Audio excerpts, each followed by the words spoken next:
नमस्ते दोस्तों, welcome back to the open classroom, जहां हम सिर्फ पढ़ते नहीं हैं, समझते हैं कैसे विज्ञान हमारी दुनिया को बेहतर बना रहा है। आज हम बात करेंगे एक ऐसे साइंस रेवोल्यूशन की जो न केवल टेक्नोलॉजी बदल रहा है बल्कि हमारा भविष्य भी बचा रहा है। द ग्रीन एनर्जी रेवोल्यूशन, जब विज्ञान बचा रहा है धरती को। सोचिए, अगर एक दिन पेट्रोल यानी तेल और कोयला ख़त्म हो जाएगा तो हमारी दुनिया कहीं ना कहीं बहुत हद तक रुक जाएगी।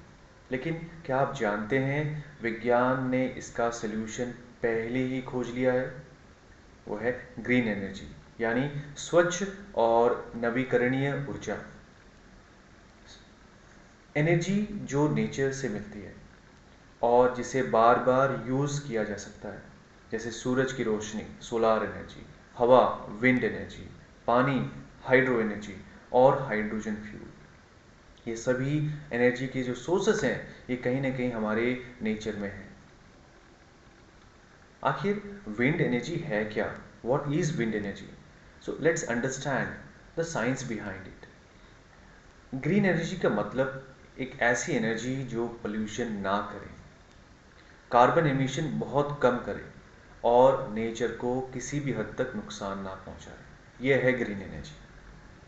अगर हम अपनी ट्रेडिशनल एनर्जी के सोर्सेज के बारे में बात करें तो उसमें से है कोल, पेट्रोल, डीजल। ये सब ट्रेडिशनल एनर्जी के फॉर्म्स हैं जो कि प्रोड्यूस करते हैं बहुत ज़्यादा कार्बन डाइऑक्साइड, जो हमारे क्लाइमेट चेंज का सबसे बड़ा कारण है।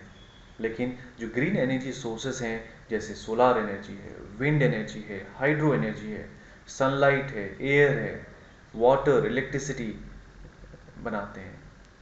इन सभी चीज़ों से हमने देखा कि इलेक्ट्रिसिटी बन सकती है बिना किसी स्मोक के, बिना किसी वेस्टेज के। That is without smoke, without wastage, no pollution at all. These green energy sources are producing a good amount of electricity. अब जानते हैं कि ग्रीन एनर्जी के मेन टाइप्स कौन कौन से हैं। तो पहला तो हम बात करेंगे सोलर एनर्जी के बारे में। सूरज की रोशनी से इलेक्ट्रिसिटी बनना, फोटो इलेक्ट्रिक सेल्स की मदद से। आपने सभी ये चीज़ें देखी होंगी और समझी की भी होंगी कि सोलर एनर्जी कहीं ना कहीं जब सोलर पैनल्स में गिरती हैं तो वो कन्वर्ट होके इलेक्ट्रिकल एनर्जी में कन्वर्ट हो सकती है। आज घरों में रूफ टॉप सोलर पैनल्स बहुत ही कॉमन हो रहे हैं। इंडियन सोलर मिशन आज के समय में इन वर्ल्ड का बिगेस्ट ग्रीन इनिशिएटिव मिशन है। सेकेंड एनर्जी जो बात करेंगे तो वह है विंड एनर्जी। हवा की शक्ति को टरबाइंस के जरिए इलेक्ट्रिसिटी में बदला जाता है। आज के समय में तमिलनाडु, गुजरात, ये कुछ ऐसे स्टेट्स हैं जहां विंड एनर्जी काफ़ी हद तक, अगर देश के स्टेट्स में राज्यों के कंपैरिजन करें तो तमिलनाडु और गुजरात काफ़ी हद तक आगे हैं। ये लीडिंग स्टेट्स हैं विंड एनर्जी के पक्ष में। Third is hydro energy. यहाँ पानी का बहाव टरबाइन को घुमाता है और इलेक्ट्रिसिटी प्रोड्यूस करता है, बनाता है। यह डैम बेस्ड रिन्यूएबल एनर्जी के सोर्सेज हैं। आपने सुना होगा टिहरी डैम के बारे में, जो कि बहुत बड़ा डैम है और उत्तराखंड के स्टेट में प्रेजेंट है और काफ़ी अमाउंट में एनर्जी प्रोड्यूस करता है। बायो एनर्जी भी काफ़ी सक्सेसफुल रही है। इसमें प्लांट वेस्ट, क्रॉप वेस्ट और एनिमल वेस्ट को इकट्ठा किया जाता है और वहाँ से जो गैस प्रोड्यूस होती है वो है बायोगैस, जिसे हम बायोफ्यूल भी कहते हैं। ये काफ़ी हद तक रूरल एरियाज में ज़्यादा सक्सेसफुल हो सकता है। हाइड्रोजन एनर्जी भी ग्रीन एनर्जी के ही का एक पार्ट है, जहाँ फ्यूचर की एनर्जी हम कह सकते हैं, जहाँ हाइड्रोजन फ्यूल सेल्स से इलेक्ट्रिसिटी बनती है और आउटपुट सिर्फ वाटर वेपर होता है। पोल्यूशन ज़ीरो, पोल्यूशन ना के बराबर। अब सवाल है कि ग्रीन एनर्जी इतनी ज़रूरी क्यों है? Why green energy is so important? तो it to fight climate change, less fossil fuel, less carbon, cooler earth. To reduce pollution, clean air, clean water और clean energy. For energy independence, countries खुद अपनी एनर्जी बना सकते हैं without depending on oil imports, and to create also new jobs. Green tech, new opportunities होंगी और green economy भी बढ़ेगी। तो ये सभी कारण है कि ग्रीन एनर्जी आज के समय में इतनी इम्पोर्टेंट क्यों है। ग्रीन एनर्जी इन इंडिया किस हद तक आगे बढ़ चुकी है।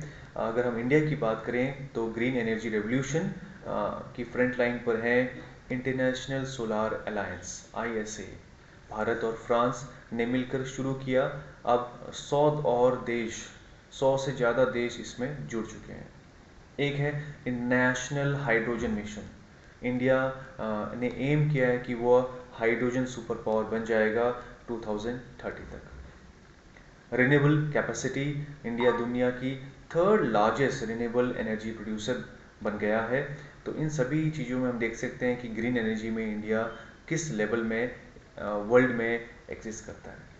लेकिन इसके अलावा यहाँ पर हमारे पास चैलेंजेस भी हैं। लेकिन हर एक नई टेक्नोलॉजी के साथ काफ़ी चैलेंजेस भी आते हैं। जैसे सोलार पैनल्स रात में काम नहीं करते हैं। जो आपके विंड टर्बाइंस हैं को स्टडी रख पाना, स्टडी कंटिन्यूसली घुमा पाना, तो कंटिन्यू हवा चाहिए होती है। और इसका जो इन सभी ग्रीन एनर्जी के सोर्सेस को प्रोड्यूस करने के लिए इनिशियल जो कॉस्ट लगता है काफ़ी ज़्यादा है। स्टोरेज सिस्टम यानी बैटरीज को इम्प्रूव होने के लिए और कहीं ना कहीं रिक्वायरमेंट है। तो ये सभी चीज़ें हमारे कहीं ना कहीं ग्रीन एनर्जी सोर्सेस को डेवलप करने के लिए चैलेंजेस बनते हैं। फ्यूचर कैसा है ग्रीन एनर्जी का? भविष्य बेहद एक्साइटिंग है। साइंस अब बना रही है फ्लोटिंग सोलार फॉर्म्स। आपने सुना होगा कि छोटे छोटे जो पॉन्ड्स होते हैं या आपके तालाब होते हैं, उन बड़े बड़े लेक्स हैं, उनमें फ्लोटिंग सोलार पैनल्स लगाए जा रहे हैं क्योंकि जगह की कमी का होना, और ऐसे में फ्लोटिंग सोलार पैनल्स काफ़ी ज़्यादा सक्सेसफुल माने जा रहे हैं। स्मार्ट ग्रिड्स का होना, हाइड्रोजन पावर कार्स का बनना और fusion energy from atoms like the sun, ये कहीं ना कहीं आगे आ रहे हैं। सो अब हम क्या कर सकते हैं? अब हमारी बारी है, हम क्या कर सकते हैं? घर में एनर्जी बचाइए, अननेसेसरी लाइट बंद करें और सोलार लाइट्स या चार्जर्स यूज़ करें। इलेक्ट्रिक बाइक्स या साइकिल्स अपनाएं, अवेयरनेस फैलाएं। हर छोटा कदम बहुत बड़ा बदलाव लाता है और ला सकता है। तो दोस्तों, ग्रीन एनर्जी सिर्फ टेक्नोलॉजी नहीं, यह एक आंदोलन है और एक रेवोल्यूशन है। साइंस हमें सिखाती है ग्रीन एनर्जी डिस्ट्रॉय नहीं होती, यानी एनर्जी डिस्ट्रॉय नहीं होती और केवल ट्रांसफॉर्म होती है। अब वक्त है कि हम अपनी सोच को ट्रांसफॉर्म करें ताकि धरती आने वाली पीढ़ियां के लिए सुरक्षित रहे। तो आप बताइए, आपके हिसाब से कौन सी ग्रीन एनर्जी सबसे पावरफुल है? सोलार, विंड या हाइड्रोजन? कमेंट में लिखिए। और अगर यह वीडियो आपको इंस्पायरिंग लगा तो लाइक करें, शेयर करें और सब्सक्राइब करें द ओपन क्लासरूम को, जहां हम साइंस को ज़िंदगी से जोड़ते हैं। Thank you.